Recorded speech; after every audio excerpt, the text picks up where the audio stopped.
Salut très cher Bélier et bienvenue sur ma chaîne Intuition Desserine. J'espère que vous allez bien. Allez, on va commencer tout de suite. Pose-toi une question, pas la question habituelle qu'on se pose à propos de l'argent. Une autre question. Si une somme d'argent inattendue arrivait dans ta vie cette semaine, est-ce que tu saurais ce que tu en ferais? Pas la réponse rapide qui te vient en surface. La vraie réponse. Celle qui dirait quelque chose de vrai sur qui tu es maintenant, sur ce qui te tient vraiment à cœur, sur ce que tu placerais en priorité si la contrainte financière s'allégeait soudainement. Cette question est plus importante qu'on ne le pense, parce que la qualité de ta réponse à cette question détermine en partie la qualité de ce qui s'apprête à arriver dans ta vie. L'argent qui s'approche de toi est réel, il vient. Il a une trajectoire qui converge vers ta réalité concrète et cette trajectoire arrive bientôt à son terme. Mais avant qu'il ne se manifeste, je veux te proposer un dialogue intérieur qui va te permettre de l'accueillir dans des conditions optimales. Parce que recevoir une somme d'argent sans s'être préparé intérieurement est une situation à laquelle beaucoup de personnes ne savent pas répondre adéquatement. Et le résultat, c'est qu'elles laissent filer ce qui leur a été donné sans en tirer le bénéfice durable que la situation aurait permis. Toi, tu vas faire différemment. Tu vas te préparer dès maintenant, par ce dialogue intérieur, pour que la réception soit à la hauteur de ce qui te sera offert. La première chose que je veux te demander de regarder en toi, c'est ta relation actuelle aux questions financières. Quand tu penses à l'argent, qu'est-ce que tu ressens dans ton corps? Y a-t-il une crispation dans le ventre, une tension dans la mâchoire, une légère anxiété qui s'installe, ou au contraire une certaine neutralité tranquille? Cette observation honnête de ce qui se passe en toi quand le sujet de l'argent émerge te donne une indication précise de ton état actuel. Si tu remarques une crispation, ce n'est pas grave, mais c'est une information utile. Cela signifie qu'une partie de toi traite encore l'argent comme une source de tension. Et cette partie va devoir être apaisée pour que la somme qui arrive puisse vraiment s'installer dans ton existence sans réactiver d'anciennes anxiétés. L'apaisement de cette zone tendue ne demande pas une thérapie longue. Il demande une simple reconnaissance, suivie d'une intention claire. Tu peux te dire intérieurement, je remarque que je porte de la tension autour de l'argent et j'invite cette tension à se relâcher progressivement. Cette reconnaissance bienveillante, sans drame, suffit souvent à enclencher un processus de détente qui se déploie sur plusieurs jours. Tu n'as pas besoin de faire plus que cela pour le moment. La somme qui arrive va ensuite faire son travail elle-même, en t'offrant l'expérience concrète d'une réception sereine qui désinstalle les vieux automatismes de tension. Ici, sur Intuition des Sirènes, je voudrais que tu réfléchisses maintenant à une seconde question. Si tu n'avais pas à justifier ton choix devant qui que ce soit, à quoi te ferait vraiment plaisir consacrer une partie de cette somme inattendue? Pas le choix raisonnable que tu indiquerais à quelqu'un qui te le demanderait, le choix vrai, celui qui te ferait sourire intérieurement quand tu y penses. Cette question est précieuse parce qu'elle révèle ce qui te nourrit vraiment, indépendamment des injonctions extérieures. Beaucoup de personnes vivent toute leur vie sans répondre honnêtement à cette question. Elles les pensent par devoir, par habitude, par convenance, mais rarement par alignement profond avec ce qui les fait vibrer. Tu vas avoir, avec cette somme qui arrive, l'occasion de faire au moins en partie un choix aligné. Réfléchis à ce que ce choix pourrait être. Ne te censure pas. Si ce qui te ferait vraiment plaisir te paraît trop frivole, trop coûteux, trop inhabituel, regarde quand même cette envie en face. Tu n'es pas obligé de la suivre intégralement, mais tu mérites au moins de la connaître. Beaucoup de personnes étouffent leur vrai désir si vite qu'elles finissent par ne plus savoir ce qu'elles désirent vraiment. Tu peux faire autrement. Tu peux laisser monter à la surface ce que ton cœur veut vraiment, l'examiner avec respect et puis décider ensuite, en pleine conscience, ce que tu en fais. Ce processus de respect du désir authentique est l'un des plus libérateurs qui soit, et la somme qui arrive est une excellente occasion de le pratiquer. L'attention qui figure dans le titre, je veux maintenant te dire ce qu'elle signifie vraiment. Elle ne te demande pas d'être méfiant de la somme qui arrive. Elle te demande d'être attentif à toi-même au moment de la recevoir. Attentif à tes réflexes anciens qui pourraient surgir. Attentif aux automatismes qui voudraient diriger l'utilisation à ta place. Attentif aux pressions extérieures qui pourraient te détourner de ce qui te ressemble vraiment. Cette attention à soi-même est ce qui transforme une somme d'argent ordinaire en levier de transformation personnelle. Sans cette attention, la somme passe et ne laisse pas de traces durables. Avec cette attention, elle devient un point de bascule. Je veux te poser maintenant une troisième question.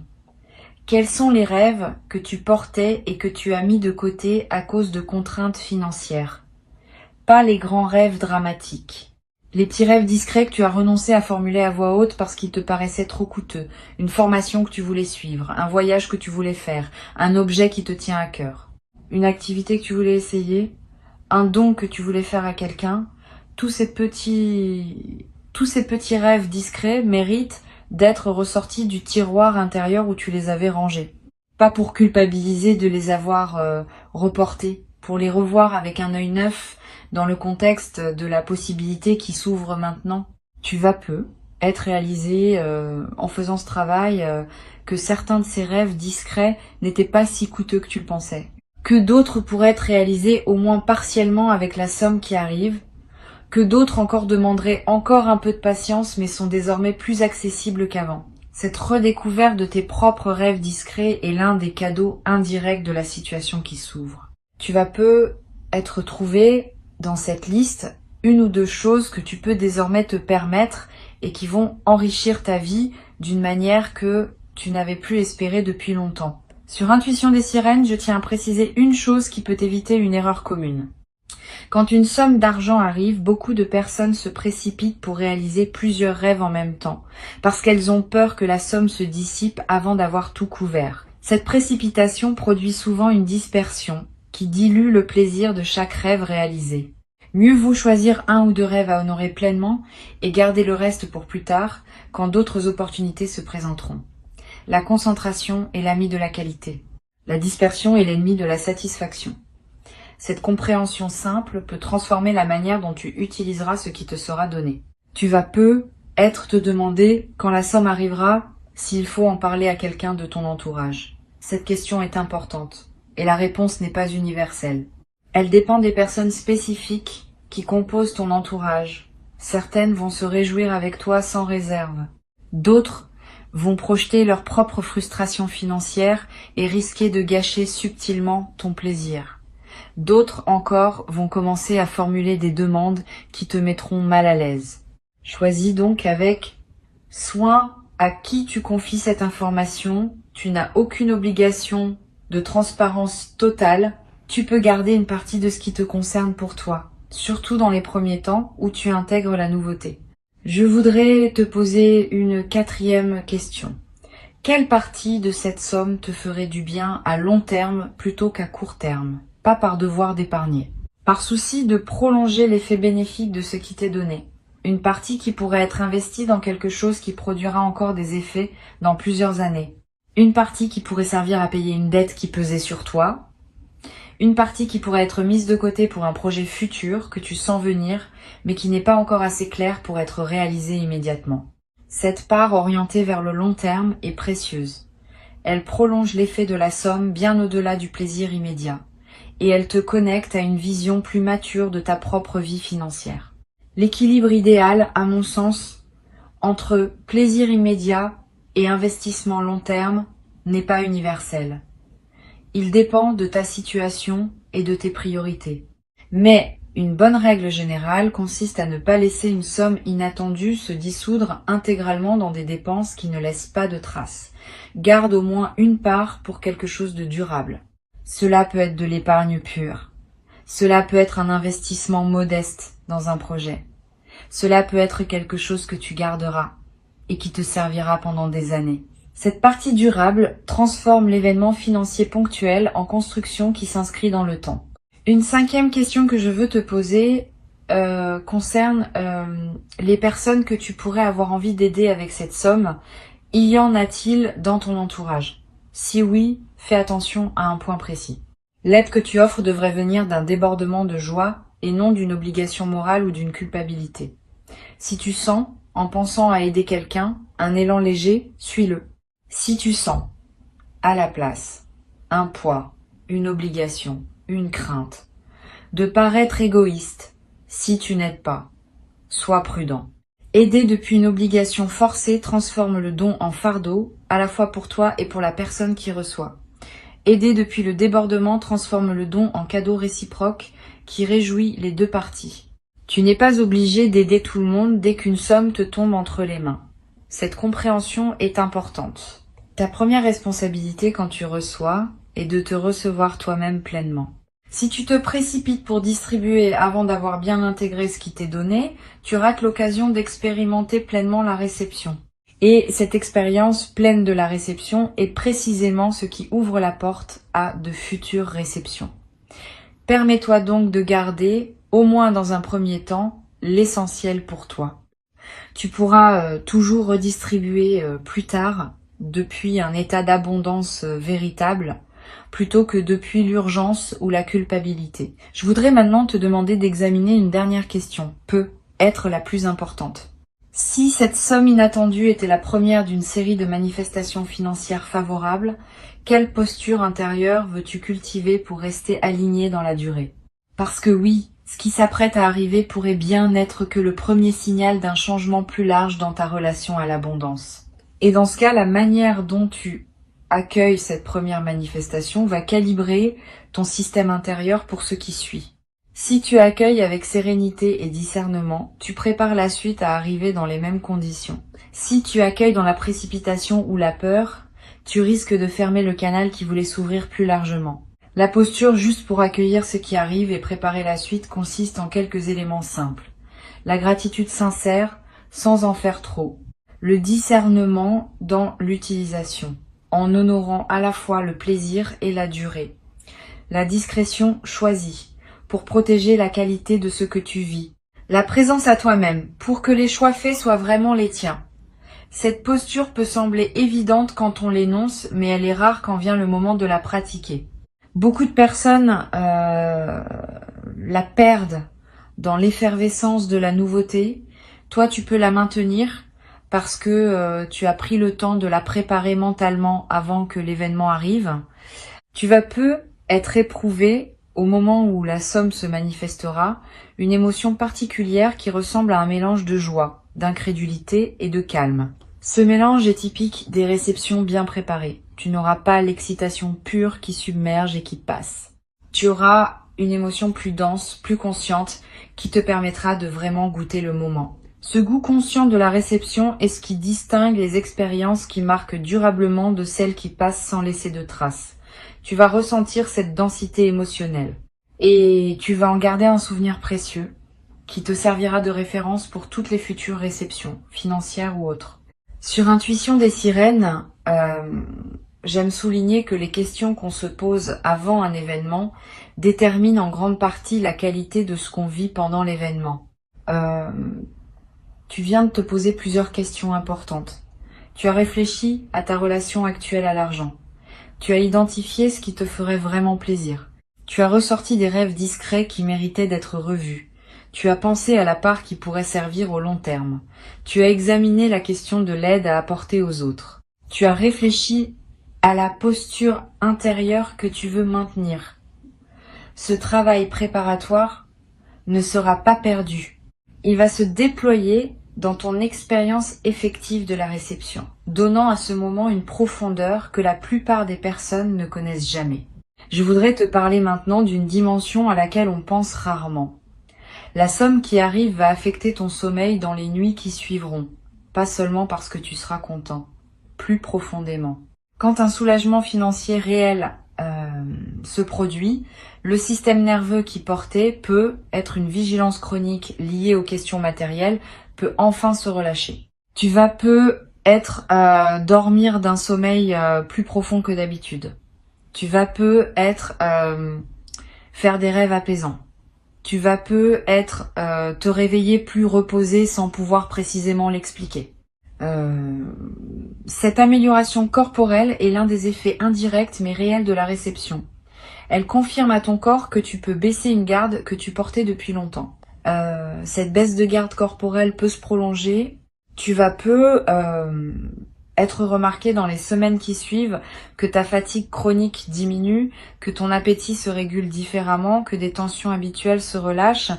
Ces transformations physiques sont l'expression du fait que ton corps répond positivement aux changements de fréquence intérieure que la réception aura déclenchés.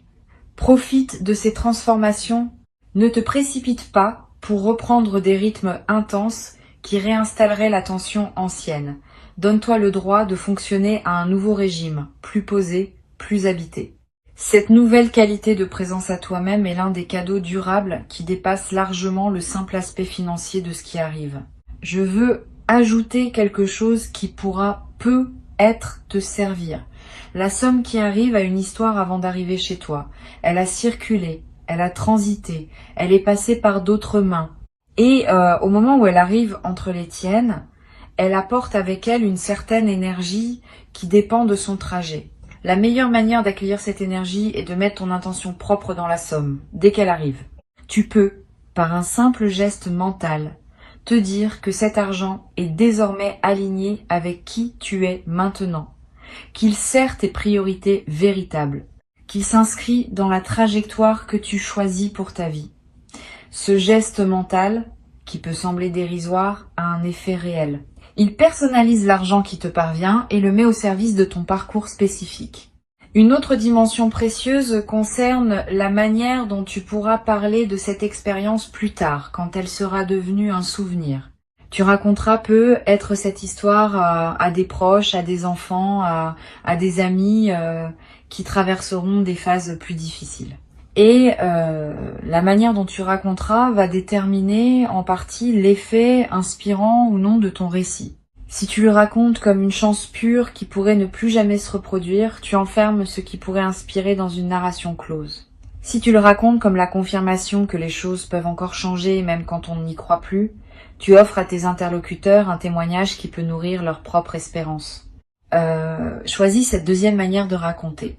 Elle sert non seulement les autres, mais aussi toi-même, parce que la narration que tu choisis influence en retour la fréquence à laquelle tu attireras d'autres expériences similaires.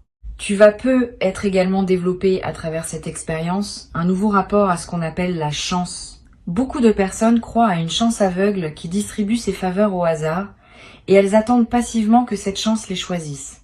Cette croyance est partiellement fausse. Ce qu'on appelle la chance est en grande partie le produit d'un alignement intérieur qui s'est construit sur une longue durée. Tu n'as pas eu de chance par hasard. Tu as cultivé les conditions qui rendent possible la manifestation de ce qui arrive maintenant. Cette compréhension change ta posture pour la suite. Tu cesses d'attendre passivement la chance. Tu commences à cultiver consciemment les conditions qui rendent les bonnes choses plus probables. Et cette cultivation active va produire ses fruits encore longtemps après l'événement initial. Je voudrais te transmettre une dernière chose avant de te laisser. La somme inattendue qui arrive est le messager d'un message plus large. Le message dit que tu es entré dans une nouvelle phase de ton rapport à l'abondance. Une phase où ce que tu portes intérieurement commence à se traduire en ressources extérieures. Cette traduction n'est pas magique. Elle suit des lois subtiles qui régissent la circulation de l'énergie entre l'intérieur et l'extérieur. Tu as nourri ton intérieur. Tu as travaillé ce que tu portais. Tu as développé une qualité de présence qui correspond désormais à un certain niveau de réception extérieure. La somme qui arrive est l'une des premières confirmations de ce nouvel équilibre. D'autres confirmations suivront, sous des formes diverses, financières et non financières. Reste donc ouvert à la suite. Ne t'attache pas à ce que la prochaine confirmation prenne exactement la même forme que celle qui arrive maintenant. Elle pourrait prendre la forme d'une opportunité professionnelle, d'une rencontre fructueuse, d'une idée qui se concrétise, d'une porte qui s'ouvre dans un domaine que tu n'avais pas anticipé. Tout cela appartient à la même séquence d'ouverture qui a commencé en toi et qui se déploie maintenant dans le monde extérieur. Ta tâche, c'est de rester aligné avec ce qui se passe. De ne pas saboter par anxiété ce qui veut s'installer durablement. De ne pas non plus te reposer sur ce qui se manifeste comme s'il n'y avait plus rien à faire. La cultivation continue de l'alignement intérieur reste essentielle. Sans elle, le canal se referme. Avec elle, le canal s'élargit progressivement. Reçois donc ce qui arrive avec la qualité de présence que tu as construite à travers les questions que tu viens de te poser. Tu es préparé. Avant de te quitter pleinement, je veux te transmettre encore plusieurs perspectives qui vont enrichir ta préparation à ce moment de réception. La première concerne la qualité du premier moment où tu prendras conscience que la somme est effectivement là, dans ta réalité. Ce premier moment est précieux, il ne se reproduit pas. Tu peux choisir de le traverser dans la précipitation ou de le ralentir pour vraiment le savourer. Je te recommande la deuxième option. Quand tu auras la confirmation que la somme est là, prends quelques minutes simplement pour respirer avec cette information. Ne fais rien tout de suite. Pas de calcul, pas de plan. Juste une présence à ce qui vient de se produire. Ce simple ralentissement transforme un événement en expérience consciente et il imprime dans ta mémoire un souvenir qui te servira longtemps. Une deuxième perspective importante, tu vas peut-être avoir dans les jours qui précèdent la manifestation des intuitions qui te traversent sans que tu puisses les justifier rationnellement. Tu vas peut-être sentir que quelque chose se prépare. Tu vas peut-être avoir des rêves qui contiennent des images d'eau, de pluie, de fleuves, qui dans le langage symbolique évoquent souvent l'arrivée de ressources. Tu vas être remarqué des chiffres qui reviennent dans ton environnement. Ne disqualifie pas ces signes, ils ne sont pas des hasards. Ils sont la manière dont ton intuition capte l'approche de la manifestation et te le signale par les canaux qui lui sont disponibles. Note ces signes si tu en remarques. Ils confirmeront après coup que ton système intuitif fonctionne bien. Tu vas peut-être également ressentir à un moment précédant la manifestation une sensation de calme inhabituelle. Comme si une tension chronique que tu portais depuis longtemps autour des questions financières s'était relâchée sans cause apparente. Cette détente préalable est un signal très fiable de l'approche de la manifestation. Ton système intérieur sait avant ton mental conscient que quelque chose va se débloquer et il commence à se détendre par anticipation. Quand tu remarques cette détente, ne la disperse pas dans des activités intenses. Reste avec elle, habite-la. Cette qualité d'attente détendue est précisément ce qui prépare la réception de qualité. Je voudrais te parler de la qualité de la lumière qui semble changer parfois dans les moments importants de notre vie. Tu vas être remarqué le jour où la somme arrivera ou dans les jours qui suivent que la lumière du soleil te paraît avoir une qualité particulière, plus dorée, plus présente, plus chargée d'une signification que tu pressens sans pouvoir l'expliquer. Cette modification subjective de la lumière est l'une des manifestations les plus subtiles des phases où la grâce se déploie dans une vie. Elle reflète le fait que ta perception elle-même est en train de s'élargir. Et cette perception élargie te permet de capter dans le réel des dimensions qui te restaient inaccessibles auparavant. Profite de ce changement de lumière intérieure. Il accompagne ce que tu vis et lui donne une saveur particulière. Une troisième perspective concerne la manière dont la somme va modifier subtilement ton rapport à ton emploi du temps. Avant la manifestation, peut être que tu courais après le temps. Tu calculais, tu optimisais, tu remplissais chaque créneau. Après la manifestation, tu vas peut-être commencer à respirer différemment dans tes journées. Pas parce que tu auras moins à faire, mais parce que la pression de fond va diminuer. Tu vas pouvoir t'autoriser des pauses, des lenteurs, des moments où tu ne fais rien et où tu te permets de ne rien faire. Cette dilatation du temps personnel est l'un des effets les plus précieux d'un soulagement financier. Elle te donne accès à une dimension de la vie que la pression chronique te cachait. Tu vas être également constaté que tes priorités se réorganisent légèrement. Des activités qui te paraissaient importantes vont sembler moins essentielles. D'autres que tu négligeais vont prendre une nouvelle place. Cette réorganisation des priorités n'est pas une erreur. C'est l'expression d'une lucidité qui se manifeste plus librement quand la pression diminue. Permets cette réorganisation. Suis-la. Elle te conduit vers une vie plus alignée avec ce qui te tient vraiment à cœur. Ne la combats pas en pensant que tu dois maintenir tes anciennes priorités par souci de cohérence. La vraie cohérence, c'est celle qui se met à jour au fur et à mesure que tu deviens plus toi-même. Sur cette chaîne, j'aime souligner que les sommes inattendues ont parfois un effet de catalyseur dans la vie de ceux qui les reçoivent. Elles ne sont pas seulement de l'argent. Elles sont l'occasion de revisiter sa vie, de poser des choix qu'on remettait à plus tard, de prendre des décisions qui demandaient un certain coussin financier pour pouvoir être prises sereinement. Tu vas peut-être prendre, dans les semaines qui suivent la manifestation, une décision importante que tu reportais. Une décision concernant ton lieu de vie. Une décision concernant ton activité professionnelle. Une décision concernant une relation qui demandait à évoluer. Cette décision n'aura pas été directement causée par la somme. Mais la somme aura été le catalyseur qui rendait possible la prise de la décision. Cet effet catalyseur est l'un des aspects les plus précieux des manifestations financières inattendues. Tu vas peut-être avoir l'envie, à un moment, de marquer symboliquement la réception de cette somme par un geste rituel. Un objet acheté qui te rappellera ce moment. Un repas particulier partagé avec une personne chère. Une journée entière consacrée à une activité qui te fait du bien. Ces gestes symboliques ne sont pas dérisoires. Ils inscrivent l'événement dans le tissu de ta mémoire vivante et ils créent un point de référence auquel tu pourras revenir mentalement plus tard. Quand tu auras besoin, dans des moments futurs, de te rappeler que les bonnes choses peuvent arriver, tu pourras revenir à ce moment marqué symboliquement. Cette pratique de marquer les moments importants par des rituels personnels est l'une des manières les plus simples de cultiver une mémoire émotionnelle riche. Tu vas également être commencé à voir l'argent autrement, plus largement, pas seulement comme une ressource pour acheter des choses, comme une énergie qui circule à travers toi, qui te traverse, qui peut être orientée vers ce qui te ressemble.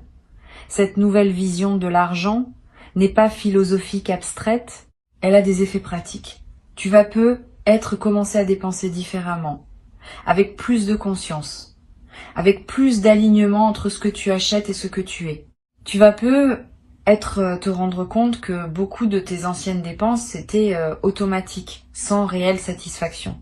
Cette prise de conscience peut t'amener à simplifier certains aspects de ta consommation, à concentrer tes ressources sur ce qui te nourrit vraiment. Je voudrais te parler du rôle particulier que joue la générosité dans la durée des bénéfices financiers. Quand on partage une partie de ce qu'on reçoit, sans que ce partage soit forcé ou culpabilisant, on entretient un mouvement de circulation qui maintient le canal ouvert.